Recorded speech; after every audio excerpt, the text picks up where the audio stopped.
नमस्कार मित्रों, आप सबका कहानियों के चैनल में हार्दिक अभिनंदन करता हूँ। आज की कहानी है सही सोच का परिणाम। कहानी कुछ इस प्रकार की है कि एक बार एक गांव में एक सरपंच जी रहा करते थे। उनकी प्रखर बुद्धि के लिए उन्हें जाना जाता था। पूरा गांव उनका सम्मान करता था, पर गांव की खुशहाली के लिए सरपंच जी मेहनत भी खूब करते थे। दूर दूर से लोग उनके पास आते थे और वो न्याय करते थे।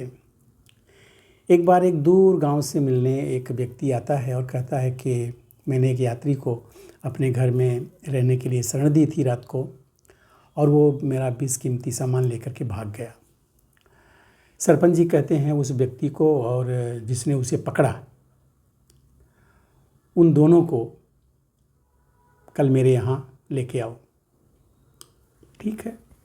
सरपंच जी उस यात्री को और जिसने पकड़ा था, वो जो चौकीदार था सोसाइटी का, उन दोनों को लेकर के आया।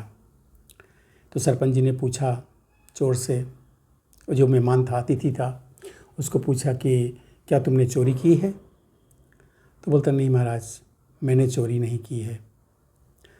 मैं तो सो रहा था और जब चोर की आवाज़ सुनी तो मैं उसके पीछे भागा और उसको पकड़ने के लिए, लेकिन इतने में ही सब हमको ही दोषी बना दिए। फिर दूसरे कैदी से पूछते हैं, जो कि गांव का ही चौकीदार था। तो वो कहता है कि मैंने इसे भागते हुए देखा, तभी तो मैंने इसको पकड़ा। सरपंच जी की समझ में कुछ नहीं आ रहा था। उन्हें दूसरे दिन फिर से आने को कहा,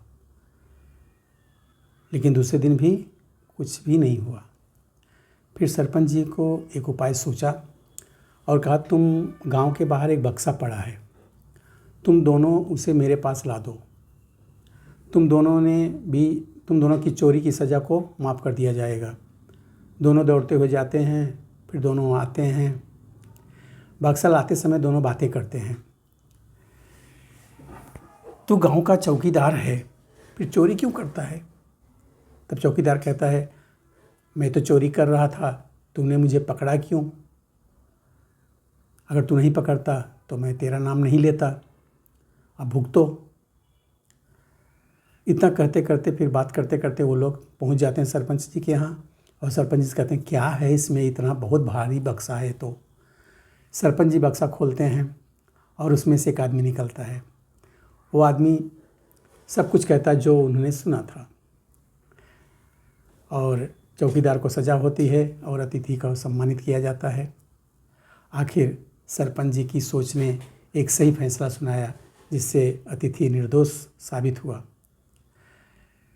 मित्रों, इसलिए कहा गया है कि सोच बड़ी होनी चाहिए, उससे हर समस्या का हल निकल ही जाता है। आज की कहानी यही थी। कैसी लगी कमेंट करके ज़रूर बताएं। मिलते हैं नई कहानी में, नई वीडियो में। तब तक के लिए नमस्कार।